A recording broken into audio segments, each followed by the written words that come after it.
तो जो हमारे पास जो नॉलेज अभी तक है, magnetic force is perpendicular to the velocity of the charge particle और it is given by QVB sin theta. Keeping this in mind, चलिए कुछ केस स्टडी देखते हैं। केस नंबर 1, आज हम लोग बात कर रहे हैं force on A moving charge का स्पेशल केसेस के बारे में।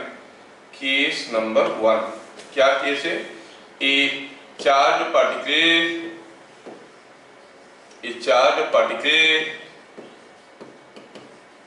is thrown inside a uniform magnetic field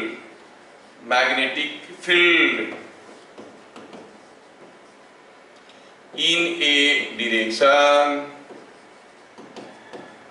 perpendicular to magnetic field. मतलब क्या दिया है? केस दिया है कि कोई चार्ज पार्टिकल को मैग्नेटिक फील्ड के अंदर फेंका गया। कैसे फेंका गया? कि V was perpendicular to B। कैसा मैग्नेटिक फील्ड था? ये यूनिफॉर्म मैग्नेटिक फील्ड था। इसमें आपको ध्यान रखना है कि कभी कभार ये फॉर्मूला को बहुत ही रेगुलरली लोग यूज करते हैं, कंडीशंस भूल जाते हैं। It is throne inside, charge particle was already inside the magnetic field, then it was thrown inside the magnetic field and thrown into the magnetic field are two different things। Magnetic field के बाहर से charge को अंदर फेंका गया, magnetic field के अंदर से कोई चार्ज को फेंका गया, क्योंकि दोनों केस बदल जाएंगे। थोड़ा इस पॉइंट को ध्यान देना। कैसा magnetic field? Uniform magnetic field. अगर नॉन यूनिफॉर्म होगा तो फिर सारे कुछ बदल जाएंगे। हाँ, तो क्या है हमारा केस? केस ऐसा है, a charge particle is thrown inside a uniform magnetic field in a direction perpendicular to the magnetic field। मतलब V और B परपेंडिकुलर रहेंगे। अच्छा, तो चलिए थोड़ा समझने की कोशिश करते हैं। सपोजिंग हम कहेंगे यहाँ पर कोई एक मैग्नेटिक फील्ड है जो यूनिफॉर्म है, मतलब हर जगह आपको मैग्नेटिक फील्ड का डायरेक्शन और मैग्नीट्यूड बराबर मिलेगा। Everywhere magnitude and direction of magnetic field is same. ऐसा कोई यूनिफॉर्म मैग्नेटिक फील्ड के अंदर कोई चार्ज पार्टिकल को हम फेंकने वाले हैं। ठीक है, चलो कोई चार्ज पार्टिकल जो है Q को हम फेंक रहे हैं यहाँ से। Suppose I throw it from here, so this is charge Q जिसका मास है m और इसको फेंका गया है v वेलोसिटी में। मैग्नेटिक फील्ड कैसा है? You clearly see the magnetic field is inward. अच्छा, तो जैसे ये चार्ज पार्टिकल को मैग्नेटिक फील्ड में फेंका गया, कैसे फेंका गया? देखो तो B is inward, V is along the board, so V is perpendicular to B। Now what will happen? The charge particle will experience a force। क्या आप में से कोई मुझे बताएगा ये चार्ज पार्टिकल के ऊपर अभी फोर्स किस डायरेक्शन में आएगा? Towards left, towards right, inward, outward, upward, downward? कौन सा डायरेक्शन में आएगा?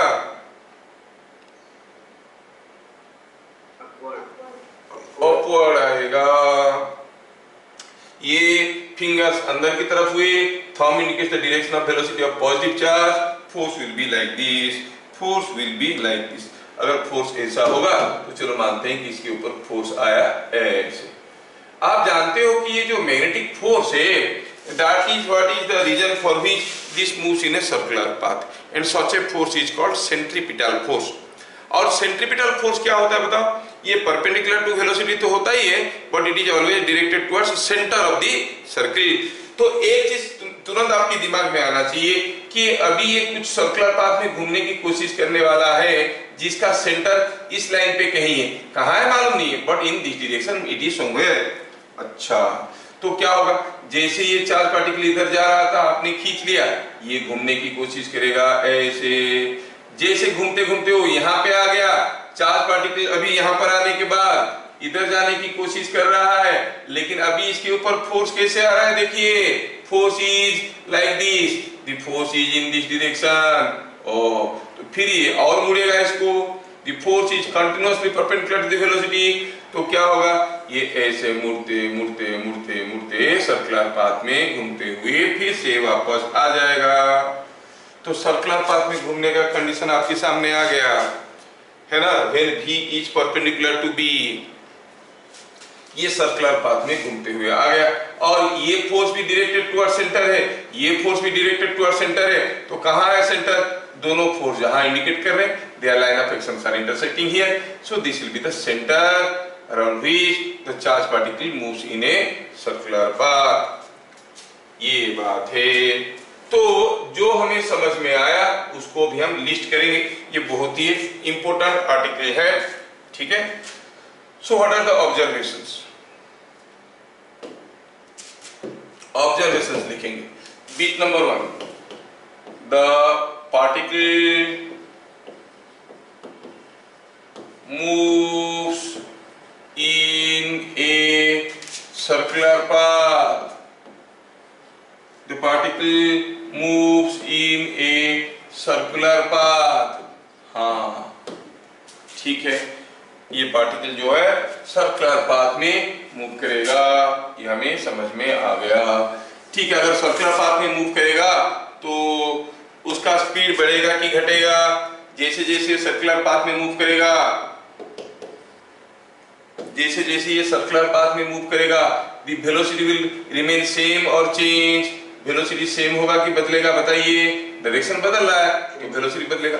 What about speed? स्पीड बदलेगा कि सेम रहेगा? स्पीड रिमेन कांस्टेंट, ये याद रखना है।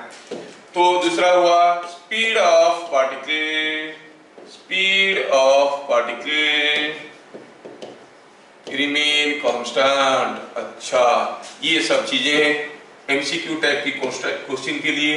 Speed of the particle remain constant, because हर चीज का रीजन आपको मालूम होना चाहिए। Because the magnetic force is perpendicular to velocity, no work is done by the magnetic force. Magnetic force सिर्फ घुमाता है, कोई काम दाम नहीं करता है, आपकी तरह है, ठीक है। घुमा घुमा के छोड़ देगा, कोई काम नहीं करेगा। No work done, no gain in kinetic energy. अच्छा, bit number 3, radius of circle, radius of circle निकालना चाहते हैं, कैसे निकालेंगे? हम कहेंगे magnetic force behaves, magnetic force behaves as centripetal force. ये सेंट्रीपिटल फोर्स जैसे बिहेव करता है। क्या था magnetic force? Q V B sin theta, and centripetal force का फॉर्मूला क्या होता है? mv²/r। इधर का भी को खा गया, और आपको मालूम है कि हमारा केस में थीटा तो 90 डिग्री है, v was perpendicular to b। क्यों 90 डिग्री है? क्योंकि v was perpendicular to b। हम शुरू से ये असम्पशन लिए, we have taken this assumption that v is perpendicular to b। अच्छा, v is perpendicular to b, तो आपको समझ में आ जाना चाहिए सर्कुलर पाथ में घूमने का कंडीशन क्या है। Under what condition a charge particle will move in a circular path? Only when it is projected in a direction perpendicular to the velocity, it is projected in a direction perpendicular to the magnetic field. ध्यान रहे, जब भी v perpendicular to b रहेगा, particle circular path में जाने की कोशिश करेगा। हाँ, ये सारा चीज काट पीट करने के बाद अगर हम r का वैल्यू निकालेंगे, r को इधर ले आओ, sin थीटा हो गया 1, थीटा 90 है, sin थीटा हो गया 1, तो r हो गया mv/qv। यस, बड़ा पॉपुलर फॉर्मूला है, बड़ा पॉपुलर फॉर्मूला है। The charge particle will move in a circular path जिसका रेडियस होगा mv/qv। क्या सबको समझ में आ रहा है? ये ठीक है। अब ये चार्ज पार्टिकल सर्कुलर पाथ में घूमने लगा। चलो हम निकालते हैं what is the angular velocity, angular velocity of charge, जिसको हम कहेंगे ओमेगा। शायद आप लोगों को थोड़ा थोड़ा मालूम होगा कि अगर कोई पार्टिकल किसी एक सर्कुलर पाथ में v स्पीड में जा रहा है और उसका रेडियस r है, तो एंगुलर वेलोसिटी का फॉर्मूला क्या है? v/r, और v इक्वल टू ओमेगा। क्या ये चीज आप लोगों को मालूम है? Yes sir no? अरे कंजूस लोग कुछ बोलो, मालूम है कि नहीं है? नहीं। मर गया। बहुत बढ़िया। मुझे भी मालूम नहीं है, मैं तुरंत भूल गया क्या पढ़ा रहा था मैं भूल गया, मुझे भी मालूम नहीं है। बिट नंबर 4 में लिखेंगे time period of revolution, time period of revolution, time period of revolution. अच्छा, ये चार्ज पार्टिकल को सर्कुलर पाथ में घूमने के लिए कितना समय लगेगा, ये भी तो हम देखें कि ये सर्कुलर पाथ में घूम रहा है, एक बार घूम के आने के लिए जितना समय लगेगा उसको कहेंगे टाइम पीरियड ऑफ रिवॉल्यूशन। तो उसको कितना दूर जाना पड़ेगा, 2 पाई आर, वो भी कांस्टेंट स्पीड में जा रहा है। अच्छा, तो टाइम पीरियड ऑफ रिवॉल्यूशन क्या होगा, is equal to distance moved in 1 revolution by speed. अच्छा, एक रिवॉल्यूशन में कितना दूर जाता है ये, 2 पाई आर, क्या स्पीड में, v स्पीड में, जबकि r का वैल्यू क्या है, r is mv by qv। तो वैल्यू डाला जाए तो देखेंगे क्या हो रहा है, देखो तो 2 पाई बाय v, r के जगह mv बाय qv, तो v को खा गया, मिला 2 पाई m बाय qv। बढ़िया, कितना इंटरेस्टिंग रिजल्ट है कि the time period of revolution does not depend upon the value of v, ये वेलोसिटी के ऊपर डिपेंड नहीं कर रहा है ना।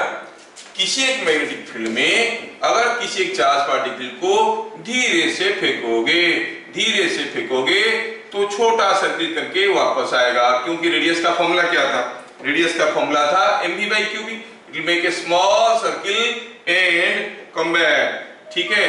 लेकिन अगर आप ज्यादा वेलोसिटी में फेंकोगे तो ये बड़ा सर्किल करके वापस आएगा, और दोनों केस में radius will be different but the time period of motion will be same.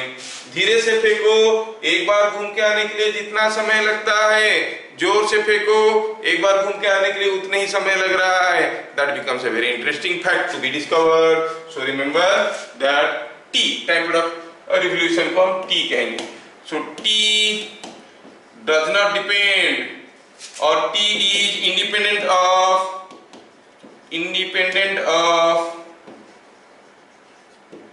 speed of throw, ठीक है। स्पीड से ये तो कितना जोर से फेंक रहे हो उसके ऊपर डिपेंड नहीं कर रहा है। तो what are the important conclusions we get, जब भी किसी एक यूनिफॉर्म मैग्नेटिक फील्ड में कोई चार्ज पार्टिकल को perpendicular to the magnetic field फेंकेंगे, वो सर्कुलर पाथ में घूमेगा, कांस्टेंट स्पीड में घूमेगा, रेडियस होगा mv by qv, टाइम कितना लगेगा 2 pi m by qv for 1 complete revolution. इतनी ही चीज हम लोग देखें, and each point is a very important point. क्या आप लोगों को समझ में आ रहा है, आगे बढ़े। देखो यहाँ पे और एक पॉइंट को देखते हैं, शायद ये पॉइंट नंबर 4 था, ये point number 5। Before I want to explain you the next point, this point is required only for JEE, तुम्हारे स्कूल बुक्स में, इवन 12th क्लास बुक में भी नहीं है। थोड़ा ध्यान से समझ लोगे तो आपको काफी मदद मिलेगा। कुछ एक्स्ट्रा पॉइंट्स मिल जाता है बीच बीच में, not available in your books. Remember, question तो आते हैं लेकिन लोग पकड़ नहीं पाते कैसे होगा। You can discover a very new important thing here. Suppose मैं आपका मदद चाहूंगा, पहले सपोज हम कहेंगे कि यहाँ पे कोई एक मैग्नेटिक फील्ड है, ठीक है, और यहाँ पे कोई एक चार्ज पार्टिकल को, पॉजिटिव चार्ज पार्टिकल को इधर फेंक दिया गया, तो velocity is looking perpendicular to B, तो पक्का ये सर्कुलर पाथ में घूमेगा। क्वेश्चन ये है कि the charge particle will move clockwise और एंटी क्लॉकवाइज। आपको सोचना है और बताना है कि चार्ज पार्टिकल सर्कुलर पाथ में तो घूमेगा, क्लॉकवाइज घूमेगा कि एंटी क्लॉकवाइज घूमेगा। आपको क्या लग रहा है? Yes, force is like this. Yes, force ऐसे आएगा, ये फोर्स का डायरेक्शन होगा, तो चार्ज पार्टिकल कैसे मूव करेगा? It will move in a circle like this, ऐसा एक सर्कल में घूमेगा। ध्यान रखना, फिर इससे हम कुछ इंपोर्टेंट चीजें फिर से डिस्कवर करेंगे। तो यू अप्लाइड ये वेलोसिटी इन दिस डायरेक्शन, तो charge particle is moving anti clockwise, जिसका सेंटर कुछ यहाँ पे है, ठीक है। मैं आपको कुछ ऐसे टिपिकल केसेस लेता हूं, फिर बाद में बताऊंगा क्या मैं बताना चाहता हूं। Suppose I say here is a magnetic field and now I throw a negative charge minus q coulomb charge like this. आपको बताना है क्या ये चार्ज पार्टिकल सर्कुलर पाथ में घूमेगा, अगर हाँ तो बताओ क्लॉकवाइज घूमेगा कि एंटी क्लॉकवाइज घूमेगा। अगर ये पॉजिटिव चार्ज होता, अगर ये पॉजिटिव चार्ज होता, फोर्स नीचे की तरफ होता, ये नेगेटिव चार्ज है, उल्टा फोर्स होगा, इसके ऊपर एक उल्टा फोर्स होगा। उल्टा फोर्स होगा तो कैसे होगा, चलिए सोचते हैं। और उल्टा फोर्स होगा, this will experience a force in a direction like this. अच्छा, तो इसके चलते क्या होगा, ये चार्ज पार्टिकल मुड़ेगा, ऐसे मुड़ते मुड़ते मुड़ते मुड़ते मुड़ते फिर से वापस आएगा। This is rotating clockwise. Now you can take any number of examples with any charge in any direction with any direction of magnetic field. किस केस में क्लॉकवाइज निकलेगा, किस केस में एंटी क्लॉकवाइज निकलेगा। And here is a very interesting fact hidden. ठीक है, आप अपना अपना एग्जांपल्स लेके बता सकते हो। आप अपने हिसाब से एक मैग्नेटिक फील्ड ले लो, अपने हिसाब से एक चार्ज ले लो, पॉजिटिव या नेगेटिव, अपने हिसाब से किसी एक डायरेक्शन में फेंक दो, फिर देखो ये क्लॉकवाइज हो रहा है कि एंटी क्लॉकवाइज हो जा रहा है, ये आप कर सकते हो। लेकिन मैं क्या बताना चाहता हूँ, बताना ये चाहता हूँ कि यहाँ पे जो मैग्नेटिक फील्ड था, एक्सटर्नल मैग्नेटिक फील्ड, किस डायरेक्शन में था, अंदर की तरफ। ये जो चार्ज मूव कर रहा है, कौन मूव कर रहा है, पॉजिटिव चार्ज। ये जो मूव कर रहा है ये भी तो मैग्नेटिक फील्ड बनाएगा। ये मूविंग चार्ज के लिए सेंटर में मैग्नेटिक फील्ड किस डायरेक्शन में हो रहा है, देखो सेंटर में ये, अगर ये मूविंग चार्ज ऐसे ऐसे जा रहा है तो हम कहेंगे ये प्लस q कूलम चार्ज है। उसके चलते फील्ड लाइंस इधर इनवर्ड है, इधर आउटवर्ड है कि नहीं। Due to this moving charge the magnetic field here at the centre is outward. Notice that the external magnetic field was inward, the field due to the moving charge is outward. समझ में आया? That means the field produced by the moving charge at the center is opposite to the external magnetic field. क्या मेरी बात सबको समझ में आ रहा है? And check the same thing is also happening in the second case. दूसरे case में भी वही हो रहा होगा, आप अगर ध्यान से देखोगे तो। दूसरे केस में देखो तो ये दूसरा केस है। दूसरा केस को थोड़ा बड़ा कर देंगे, शायद आपको क्लियरली दिखेगा। ये हो गया दूसरा केस। अरे बाबा इतना बड़ा हो गया क्या, चलो ठीक है। हाँ, दूसरा केस में हम इसको थोड़ा इधर ले आते हैं। Yes, now see in the second case. Magnetic field कैसा है, सेंटर पे इनवर्ड है। अच्छा, इनवर्ड है, मैग्नेटिक फील्ड इज इनवर्ड। ये जो मूविंग चार्ज है उसके लिए, ये अगर पॉजिटिव चार्ज होता तो इनवर्ड होता, लेकिन अभी इसके लिए क्या होगा, नेगेटिव चार्ज है, field will be outward. So you see here the magnetic field due to the moving charge is opposite to the external magnetic field. Not only in this two cases, in any case you throw a charge particle perpendicular to a magnetic field, it will move in a circular path in such a way that the magnetic field produced by the moving charge at the center of the circle is always opposite to the external magnetic field. क्या ये चीज आपको समझ में आया? ये तो इस चीज को लिखेंगे। Thus the charge moves in a circular path. The charge moves in a circular path.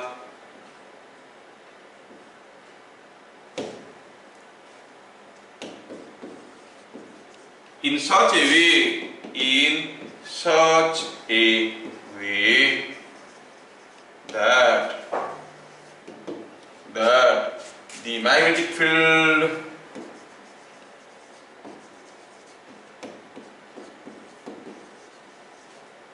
produced by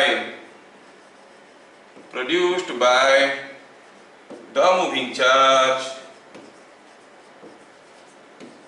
at center is opposite to the external magnetic field. External magnetic field. ये चीज आपको याद रखना पड़ेगा क्योंकि इंपॉर्टेंट डिस्कवरी है। ये book में, काफी बुक में मेंशन नहीं है, but this will be helping you a lot for your numerical solving. आगे आगे हम लोग एक लेंजेस लॉ करके पढ़ेंगे, you will find resemblance of this with the law. ठीक है, तो हम देखेंगे ये जो magnetic field is produced by the moving charge and that magnetic field at the center is opposite to external magnetic field। ये सारा चीज आप लोगों को समझ में आ गया। ठीक है, okay. So here is the force on a moving charge। अच्छा, ठीक है। अब केस 2 में लेते हैं हम लोग, इसके ऊपर ढेर सारे क्वेश्चंस हम लोग करेंगे। पहले आप देखो, a moving charge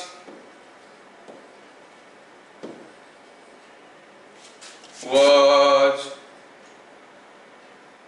thrown of moving charge है, ये चार्ज was thrown, सॉरी, ये चार्ज was thrown, ये charge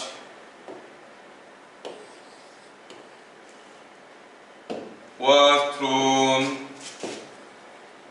into a uniform magnetic field, uniform magnetic field, a charge was thrown into a uniform magnetic field in a direction perpendicular to B, that is V is perpendicular to B। इसमें ढेर सारे cases बनते हैं, आप थोड़ा देखना। पहला वाला क्या था, inside the magnetic field it was thrown, now it is thrown into the magnetic field। You must understand the difference। दोनों केस का डिफरेंस आपको समझ में आना जरूरी है। आप लोग बहुत ही अच्छे बच्चे हो, थोड़ा चीजों को डिस्क्रिमिनेट कर लेना प्रॉपरली। अब क्या हुआ है केस, मैं आपको कुछ केस दूंगा। बिट नंबर 1 मैं आपको कुछ फिगर दिखाने वाला हूं। Suppose I say कि here is a let me say here is a line and to the right of this line there exists a magnetic field, that too uniform magnetic field। यहाँ पर एक uniform magnetic field ऐसे exist कर रहा है। कहाँ, to the right of this line, right of this line एक uniform magnetic field exist कर रहा है। जब और थोड़े बड़े हो जाओगे और कुछ लॉज ऐसे जान पाओगे तो आपको समझ में आएगा, such a uniform magnetic field in a specific region does not exist. ऐसा चीज होता नहीं है। सर क्यों नहीं होता है, अब बताना मुश्किल है। ऐसा मैग्नेटिक फील्ड एग्जिस्ट नहीं करता है, करता है यूनिफॉर्म मैग्नेटिक फील्ड, लेकिन यहाँ पे खत्म हो जाएगा, यहाँ से शुरू होगा, ऐसा एग्जिस्ट नहीं करता।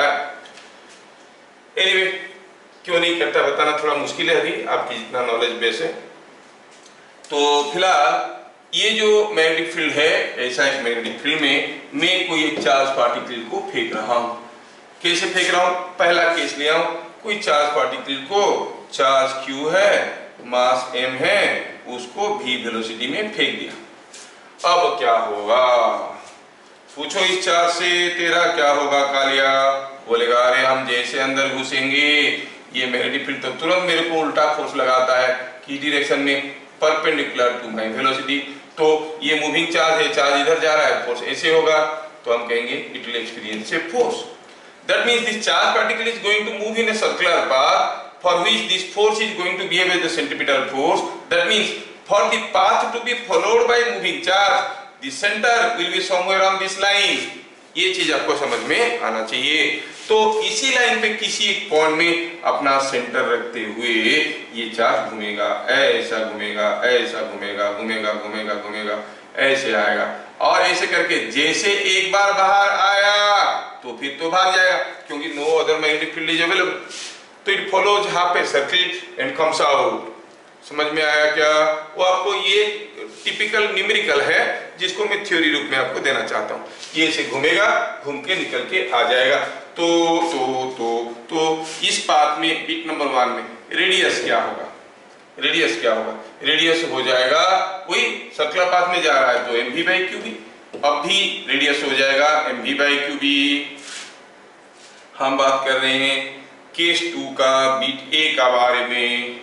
ठीक है, बीट ए में ये हाल है, इसको थोड़ा मिटाते हैं। बीट ए का beat 1, beat 2, v is constant, v means speed, rather I'll write like this, speed is constant।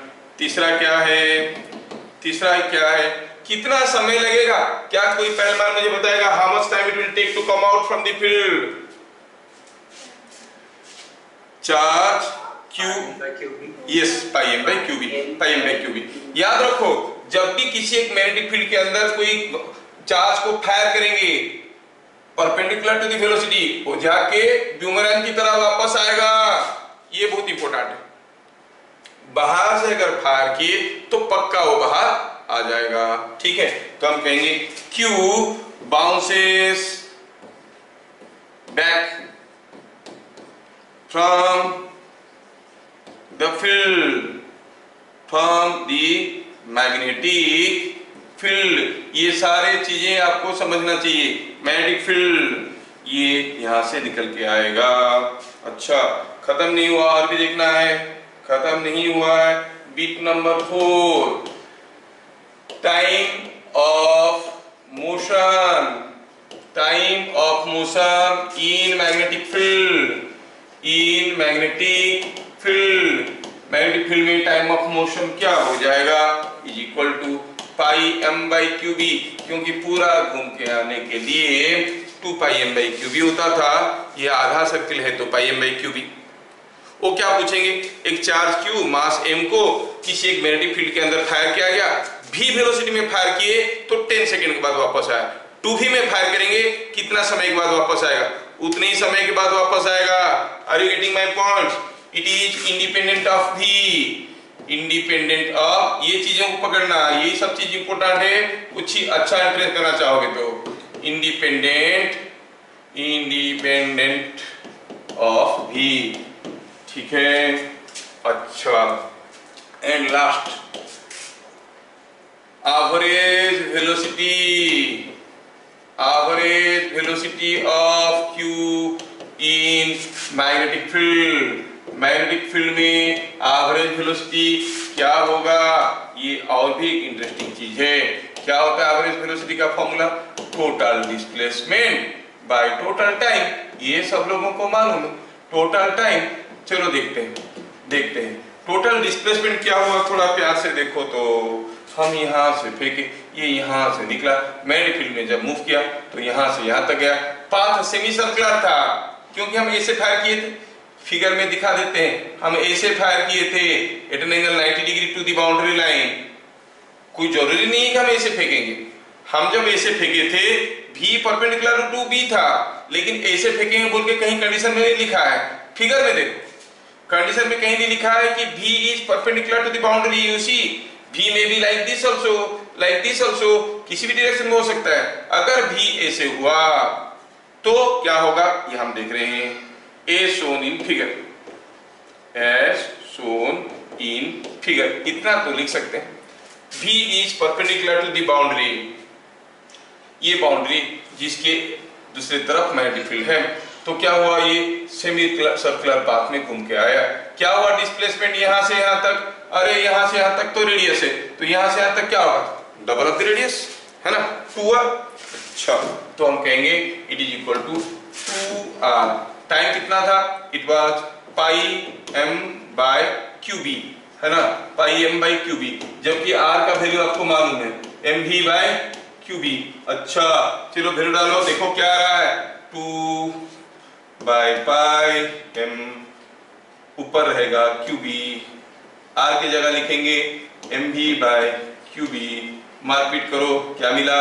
2v by pi. ये किसी भी चीज के ऊपर डिपेंड नहीं कर रहा है। एवरेज वेलोसिटी क्या होगा?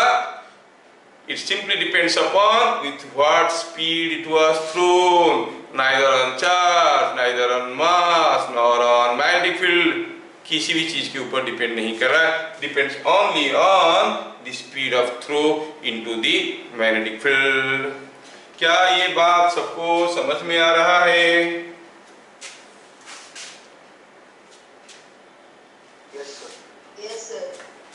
चलिए,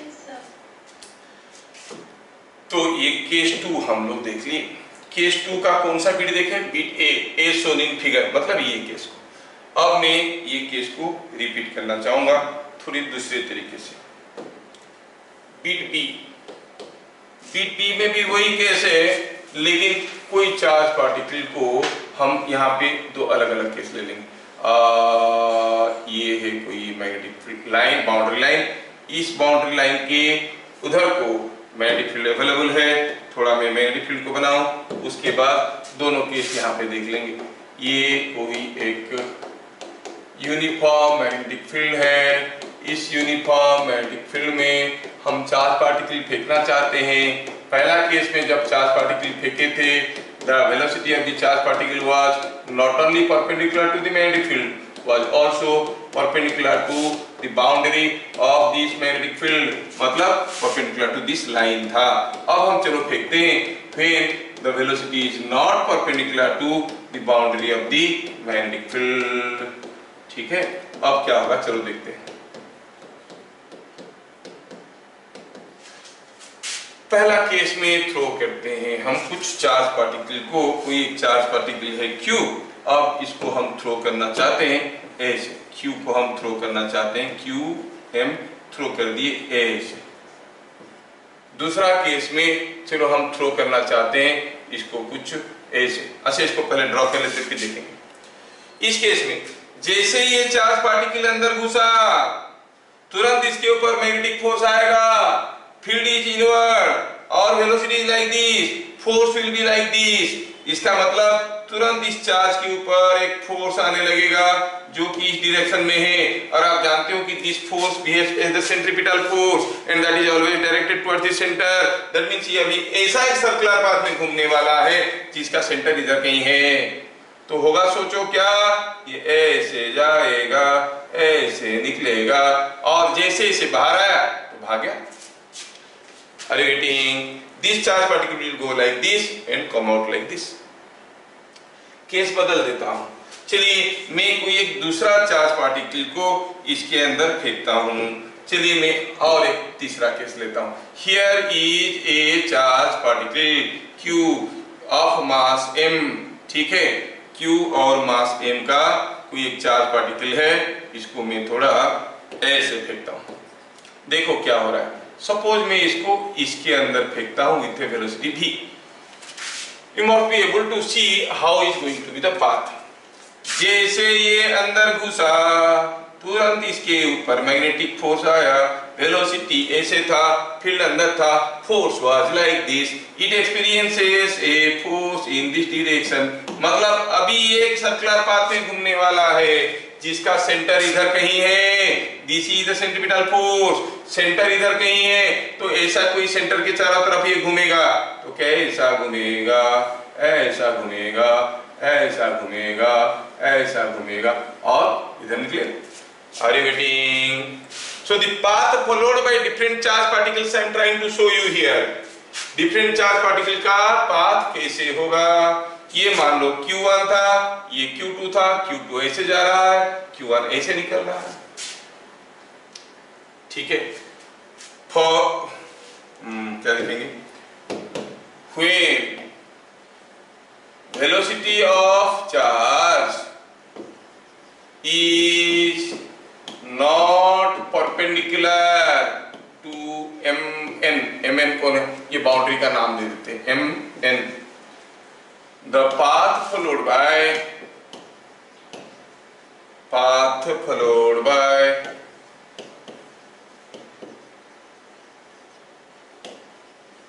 m is as shown। क्या आपको समझ में आ रहा है? क्या आपको समझ में आ रहा है? Is it understood? Yes। और ये हर एक केस में जो टाइम पीरियड ऑफ मोशन होगा वो स्पीड के ऊपर डिपेंड नहीं करेगा, है कि नहीं? बिकॉज दिस इज, मान लो कि ये वाला सर्किट, ये मान लो कि 3/4 ऑफ ए सर्कुलर पाथ है, depending upon the value of theta given you can find out. Suppose ये एंगल दिया है 60 डिग्री, तो आप सोचोगे ये 30 डिग्री हो गया तो ये 30 डिग्री हो जाएगा, यू कैन प्रेडिक्ट, है ना। You will see the time period is independent of the path followed, velocity of throw। लगे यार, इसके ऊपर दो छोटे छोटे क्वेश्चन मैं आपको देता हूं, आप कोशिश करो बताने की, तो आपका आइडिया क्लियर हो जाएगा। छोटा सा क्वेश्चन आप लोग पक्का कर सकते हो। से क्वेश्चन दिया है, यहाँ पे कोई एक मैग्नेटिक फील्ड है, ये मैग्नेटिक फील्ड ऐसा दिया है, ऐसा है मैग्नेटिक फील्ड। इस मैग्नेटिक फील्ड में कोई एक चार्ज पार्टिकल को हम फेंकने वाले हैं और आपको पता करना है कि ये कितना समय के बाद आएगा बाहर, कितना समय के बाद आएगा बाहर। मैं आपको एक मैग्नेटिक फील्ड दिया हूं, uniform magnetic field, call it be, और यहाँ पे मैं क्या करता हूं कि यहाँ पे एक बाउंड्री लाइन है, ये बाउंड्री लाइन है, boundary of the magnetic field, और चलो इसको कुछ नाम दे देते हैं, mn दे दिए, m था इसका नाम, n था इसका नाम। कोई चार्ज पार्टिकल माइनस q को v वेलोसिटी में इसके अंदर फेंक दिया गया, माइनस q को v वेलोसिटी में इसके अंदर फेंक दिया गया। ये चार्ज माइनस q तो है, मास इसका m है, कुछ वेलोसिटी में v वगैरह दिया नहीं है, चलो फेंक दिया गया। और पूछा, ये दिया है, क्या दिया है कि दिस इज, से दिस एंगल इज 60 डिग्री, कुछ दिया है, ठीक है। A charge particle was thrown into a magnetic field as shown, find time of motion in the magnetic field। बस आपको ये बताना है, ये मैग्नेटिक फील्ड में इसका टाइम ऑफ मोशन क्या होगा। क्या आप लोग इस क्वेश्चन को ट्राई करना पसंद करोगे? यस और नो? यस। कर लो इसको, निकालो कितना समय के बाद ये बाहर आएगा। Try it now. आप लोग अपना आंसर बता चुके हो, 5 πm बाय QB, 3 QB ऐसे करके बता चुके हो। चलो देखते हैं आपका आंसर सही है कि गलत है। ये नेगेटिव चार्ज है, घुसा अंदर, पूछो उसको तेरा क्या होगा रे कालिया, वो बोलेगा मेरा वेलोसिटी इधर को है। मैं अगर पॉजिटिव चार्ज होता, ये मैग्नेटिक फील्ड मेरे ऊपर इधर को फोर्स देता, अब ये फोर्स देगा कुछ उल्टा डायरेक्शन में, इधर को देगा। अच्छा, फोर्स इधर को देगा तो centre of the circular path will be somewhere here, यहाँ पर कहीं सेंटर बनेगा। इसका मतलब ये चार्ज पार्टिकल उसके चारों तरफ घूमते हुए निकलेगा। क्या आप प्रेडिक्ट कर सकते हो सिमेट्री से कि क्या होगा ये एंगल? ऑब्वियसली 60 डिग्री होगा, सिंपल सा बात है भाई, 60 डिग्री होगा। अच्छा, तो मैं क्या करता हूं, यहाँ पे थोड़ा ज्योमेट्री करता हूं। ये पॉइंट को इसके साथ जोड़ो, ये पॉइंट को इसके साथ जोड़ो। ये 60 है तो ये 30 है, ये 30 है तो ये 60 है, क्योंकि ये रेडियस है ना, ये रेडियस है और ये टेंजेंट है, तो ये 60 है, ये 60 है, ये 60 है, तो ये भी 60 हुआ। Wow, so this is what part, पूरा एंगल होता है 360। ये पूरा कितने पार्ट है एक सर्कल का? 5/6 पार्ट है कि नहीं? इट इज 5/6 पार्ट है। 360 डिग्री होने से 6/6 पार्ट होता है। ये 60 डिग्री घट गया, सर्कुलर पार्ट का ये कितना है? 5/6 पार्ट है। सो क्या कहेंगे, लिखेंगे सॉल्यूशन में, the circular path followed is 5/6 6 part of a complete circle. Time period कितना होगा? पूरा सर्किल का होता है 2 pi m by Q B. ये तो डिपेंड नहीं करता है किसके ऊपर, स्पीड के ऊपर। 5/6 पार्ट है। वेरी गुड, आप लोग एकदम सही बताए थे। 5/3 पाई m by Q B.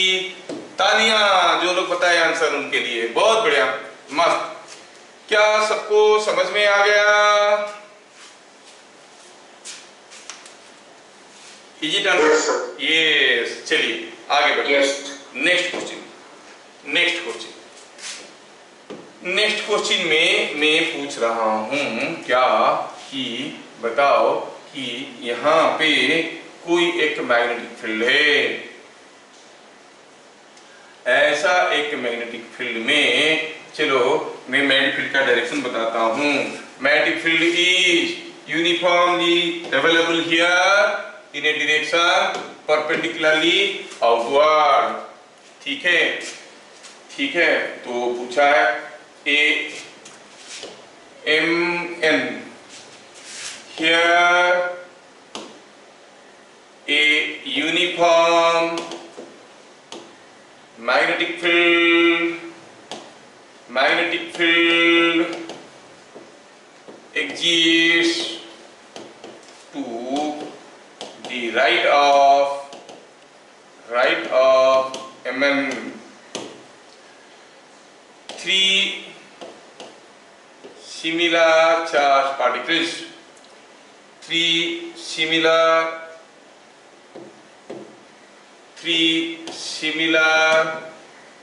charged particles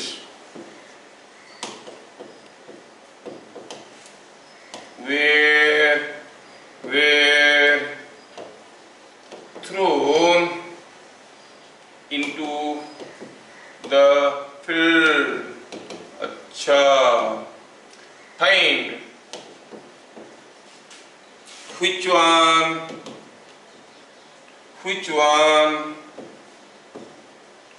comes out first. कौन सा चार्ज पार्टिकल सबसे पहले बाहर आएगा? ये हो गई हमारा बाउंड्री। ये बाउंड्री को थोड़ा इधर ले लेते हैं। मैग्नेटिक फील्ड तो इनवर्ड है। 3 चार्ज पार्टिकल को फेंका गया है। ठीक है, ये ऐसा फेंका गया है, ए को, बी को ऐसा फेंका गया है और सी को ऐसा फेंका गया है। क्या दिया? Each particle has charge -q and mass m। सोच के बताना है ए बी सी में से कौन सबसे पहले बाहर आएगा। दिमाग पर जोर लगाओ जिनका है। तीनों पार्टिकल को फेंका गया मैग्नेटिक फील्ड के अंदर। पूछा है कौन सा पार्टिकल पहले बाहर आएगा मैग्नेटिक फील्ड से, ए बी सी में से बताओ। Which particle will first come out? Bipin बता रहा है C. Anyone else? Try now.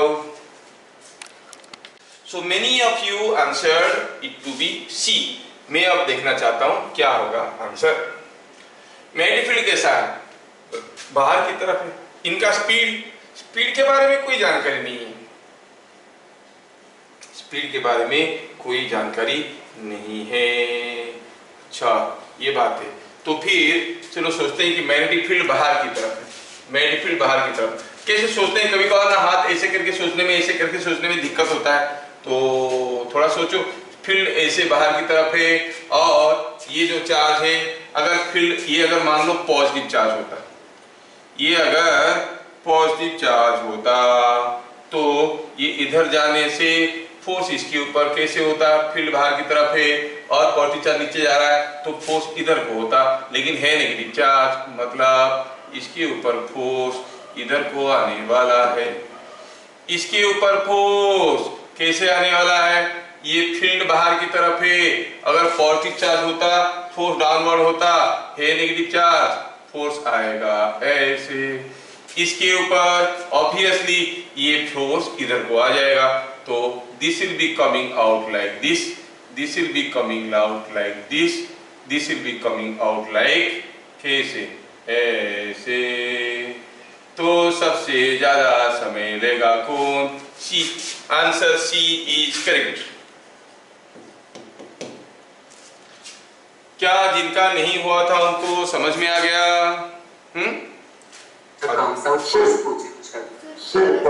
ओ सबसे पहले सबसे पहले कौन निकल के आएगा? ए। तेरा क्या आंसर आया था? सर मेरा तो ए आया था, नहीं तो सी बोला था। सब सी बोले तो हम भी सी हो गए, हम तो पार्टी बदलू है। मैं कुछ बोल ही नहीं थी। ए आया। क्या सबको समझ में आया? चलो सारे एक साथ आउट हो गए। चलिए अगला question. Before we go for next question, थोड़ा इसका थ्योरी को खत्म करते हैं और कुछ चीजें फेंकते हैं। अभी ये सारा केसेस में हम लोग देखे कि ये जो चार्ज पार्टिकल है which is thrown perpendicular to magnetic field, V and B were perpendicular. V और B अगर परपेंडिकुलर नहीं होते तो क्या होता? चलिए देखते हैं। V और B अगर परपेंडिकुलर नहीं होते तो क्या होता? ठीक है, क्वेश्चन को लिखते हैं। A charge particle note point है। A charge particle was thrown inside a magnetic field, a uniform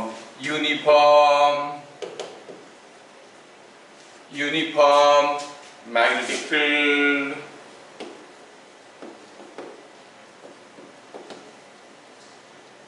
such that angle between V and B is theta, within bracket theta is not equal to 90 degree. कोई एक magnetic field के अंदर, uniform magnetic field के अंदर कोई charge particle को फेंका गया, V और B के बीच में एंगल 90 डिग्री होता तो सर्कुलर पाथ में घूमता। अब ये 90 डिग्री नहीं था तो क्या हो? चलो मानते हैं कि ये है हमारा मैग्नेटिक फील्ड, ये है हमारा मैग्नेटिक फील्ड का डायरेक्शन। सपोज हम कोई चार्ज पार्टिकल को यहां से फेंके, कैसे फेंके? In some direction like this, फिर I throw it some direction like this with some velocity v, the angle clearly seen is theta, this is charge q of mass m, ऐसे करके दिया गया है। क्या होगा इसके साथ? यहाँ पर हम लोग प्रिंसिपल ऑफ सुपरपोजिशन यूज करने वाले हैं। देख लो, तुम लोगों का स्कूल लेवल में तो है नहीं, थोड़ा मैं बता देता हूँ, जरूरत पड़ेगा आपको। अब ये जो चार्ज पार्टिकल को आप v वेलोसिटी में फेंके हो, उसका वेलोसिटी का दो कंपोनेंट है। एक ये कंपोनेंट होता है v cos थीटा और ये दूसरा कंपोनेंट होता है v sin थीटा। दूसरा कंपोनेंट होता है v sin थीटा, ये हो गया v sin थीटा। तो एक हो गया v cos थीटा, दूसरा हो गया v sin थीटा। अगर ये चार्ज पार्टिकल के पास v sin थीटा वाला कंपोनेंट नहीं होता तो क्या होता? ओनली v cos थीटा वाला कंपोनेंट होता। तो हम कहते कि चार्ज पार्टिकल का velocity in the direction of magnetic field, तो उसके ऊपर कोई फोर्स नहीं आएगा। When velocity and magnetic field are in the same direction, angle between them is zero, उसके ऊपर कोई फोर्स नहीं आएगा। अगर ये नहीं होता, सिर्फ ये होता, तो ये सीधे सीधे चलता। अच्छा, अगर ये नहीं होता, ये होता खाली, तो ये क्या है? ये perpendicular to the magnetic field है, तो कोई चार्ज पार्टिकल को मैग्नेटिक फील्ड के अंदर perpendicular to the magnetic field फेंक देने से वो क्या करता है? गोल गोल घूमता है, गोल गोल घूमता है। तो अगर ये नहीं होता, ये होता, तो ये गोल गोल घूमते रहता था अंदर। अब ये भी है, ये भी है, ये गोल गोल घुमाएगा और ये आगे ले जाने की कोशिश करेगा। See how the path is going to be, the path will be something like this, गोल गोल घूमते घूमते आगे चलो रे भैया, घूमते घूमते आगे। क्या आपको समझ में आ रहा है? ये चार्ज पार्टिकल ऐसा एक पाथ फॉलो करते करते आगे चलेगा, क्योंकि गोल गोल भी घूम रहा है और आगे की तरफ भी जा रहा है। Such a path is called A helical path और हेलिक्स। क्या मेरी बात आपको समझ में आ रहा है? Is it understood? Yes yes. तो चलिए थोड़ा इसको लिखते हैं। Bit number 1, the component v cos theta tends to move the charge with constant velocity। constant velocity क्यों? क्योंकि कोई फोर्स नहीं आ रहा है, फोर्स नहीं है तो एक्सीलरेशन नहीं है, एक्सीलरेशन नहीं है तो वेलोसिटी कांस्टेंट है। अच्छा, ये कांस्टेंट वेलोसिटी में लेने की कोशिश करेगा कौन? v cos theta। the component v cos theta will try like this, it will try to take the charge with constant velocity। ठीक है। bit number 2, the component v sin theta tends to move the charge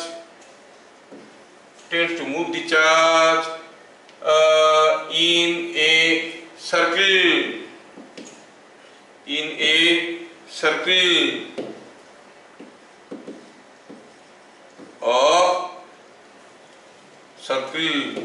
ठीक है, with time period कितना? 2πm/qb, क्योंकि तो speed के ऊपर depend नहीं करता है।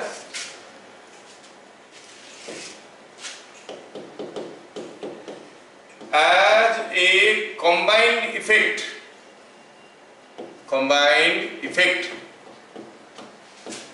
the charge particle or the particle moves in a helical path। कैसे मूव करेगा? हेलिकल पाथ में जाएगा। पाथ का नाम क्या है? हेलिक्स। ठीक है, हेलिकल पाथ जिसका रेडियस क्या होगा? Radius of the helix is equal to, क्या था फॉर्मूला? mv/qb। लेकिन v क्या है यहाँ पर? v sin थीटा है। ध्यान रखिए, रेडियस ऑफ हेलिक्स इज कितना है? mv/qb। It is radius of the helix will be mv/qb। ध्यान रखिए, radius of the path is not mv/qb। you may confuse with these wordings। radius of the helix and radius of the helical path are two different things। कैसे देखो, suppose हम कहेंगे ये हो गया helix, ये हो गया हेलिकल पाथ जो फॉलो करके वो जा रहा है। ये जो हेलिक्स बन गया उसका रेडियस क्या है बताओ? दिस और दिस का आधा हो गया radius of helix equal to r1। हम कहेंगे ये है r1। समझ में आ रहा है क्या? एक जो स्प्रिंग लाइक पाथ फॉलो करके जा रहा है उसका रेडियस है r1।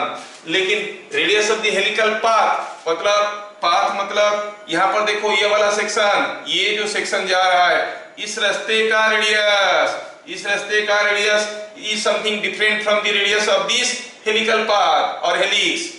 समझ में आ रहा है क्या? Radius of the helix is different from radius of the helical path. तो फिर sir radius of the helix क्या होगा? अरे क्या होगा वो आपको मालूम है, बस मेरे को याद दिलाना है खाली। आपको पहले से मालूम है क्या है वो, बताते हैं अभी। ये मिटा देते हैं। तो ये अगर जो हेलिकल पाथ हुआ उसका रेडियस हुआ r1। But radius of the helical path is equal to r2। क्या है बताओ? हम बताए थे r2 क्या था, बताए एकदम शुरू में बताए थे। अगर आपको याद होगा तो क्या था बताओ? mv²/r2 is equal to magnetic force qvb sin theta. ये था फॉर्मूला, और इसमें से R2 का वैल्यू क्या निकलता था, mv/qb sin theta. You must understand the difference. क्या R1 और R2 का डिफरेंस आपको समझ में आया? एक हुआ R1 क्या है, R2 क्या है। मान लो कि चार्ज पार्टिकल को फेंक दी, वो चार्ज पार्टिकल ए से जा रहा है, ए से करके आ रहा है, तो इसका रेडियस ये हो गया R2। और जब ए से आके ऐसे करके जा रहा है, तो ये जो हेलिक्स बन गया, वो हेलिक्स का रेडियस इज R1, ये रेडियस इज R2। ये आपको समझ में आना चाहिए। ये रेडियस क्या हो गया, दिस रेडियस इज R2, ये रेडियस इज R1। क्या समझ में आ रहा है? R2 is radius of the path. ये देखो, ये जो पाथ है, ये जो पाथ में जा रहा है, मतलब फेंके चार्ज को, चार्ज ए से जा रहा है, फिर ये निकलेगा ए से आएगा, मतलब ये जो पाथ है इसका रेडियस क्या होगा, R2। और ये कितना बड़ा है, हेलिक्स बना रहा है, ऐसे करके जा रहा है ना, तो ये लेंथ का आधा हो गया R1। सोचो कोई स्प्रिंग है, स्प्रिंग को देखो, स्प्रिंग का रेडियस हो गया R1। स्प्रिंग को इसे खींचो, उसके अंदर से जो वायर जा रहा है वो टेढ़ा होके जा रहा है कि नहीं, उसका रेडियस तो इससे ज्यादा ही होगा। कितना है, it is coming out to be R2। कोशिश करो, नहीं होता है तो you can skip this part. मैं कोशिश किया समझाने के लिए, हो सकता है किसी को समझ में आ जाएगा, नहीं आएगा तो ज्यादा चिंता की बात नहीं। इतना डीप क्वेश्चन आप जैसे छोटे छोटे बच्चों को अभी कोई नहीं पूछने वाला। अब यहाँ पर और एक इंपॉर्टेंट चीज सामने आ रहा है, वो ये है, what is pitch of the helix. Pitch का मतलब क्या है? कोई एक थ्रेडेड स्क्रू का पिच अगर आपको पूछा गया तो पिच कैसे निकालते हैं। आपको कोई एक स्क्रू दिया गया है, सपोज हम कहेंगे this is what is a screw. ये स्क्रू है और इसके ऊपर क्या हुआ है, ऐसा करके थ्रेड्स पड़े हैं। पूछा है पिच क्या है इसका बताओ, व्हाट इज द पिच। मतलब दो थ्रेड, कंसेक्यूटिव थ्रेड के बीच में डिस्टेंस को कहते हैं पिच। और सोचो ऐसे, अगर ये स्क्रू को हम एक बार पूरा घुमा लेंगे तो ये कितना घुस जाएगा, that is what is called pitch. समझ में आया? कोई स्क्रू को एक बार पूरा घुमाओगे तो कुछ घुसेगा अंदर, जितना घुस जाएगा that is what is called pitch. और पिच क्या है बताओ, प्रैक्टिकली दो कंसेक्यूटिव थ्रेड के बीच में डिस्टेंस को पिच कहते हैं। तो ये जो हेलिकल पाथ हम फॉलो करते हैं उसका पिच क्या होगा, फिगर में पहले समझे। पिच क्या होगा, यहां से यहां तक का डिस्टेंस, ये this is what is pitch. P क्या लिखेंगे, बिट नंबर 4, बिट नंबर 4 में लिखेंगे pitch of the helix, pitch of the helix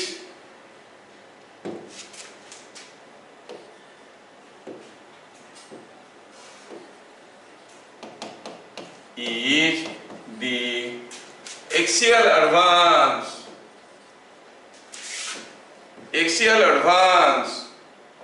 in one complete revolution। जब तक चार्ज पार्टिकल एक बार पूरा घूम लेता है, घूम के मान लो यहां से यहां पे था, तो एक बार घूम के फिर से यहां पे आ गया, तब तक कितना दूर आगे गया है, this is what is pitch, this is what is pitch. क्या सबको पिच क्या है समझ में आ रहा है ना? तो ठीक है, तो अगर पिच समझ में आ गया, चलो पिच निकालते हैं। क्या है, pitch of the helix is the axial advance in one complete revolution. कैसे निकालेंगे by axial velocity multiplied to time for one revolution, time for one revolution. अच्छा, एक्सियल वेलोसिटी कितना था, it was having axial velocity v cos theta. What was the time for one revolution, time for one revolution was 2 pi m by qb, it is 2 pi m by qb। तो इसका मतलब the pitch is given bye 2 pi m v cos theta by qb। ये हो गया pitch of the helical path. क्या सबको समझ में आया? Yes sir. देखो बढ़िया समझ में आया। फोर्स ऑन मूविंग चार्ज हम लोग समझ गए। इसके ऊपर ढेर सारे वेराइटी के न्यूमेरिकल्स हमें करना है और उसके बाद force on current giving conductors देखना है। फिर मिलेंगे अगले क्लास, तब तक के लिए जय हिंद। Thank you sir.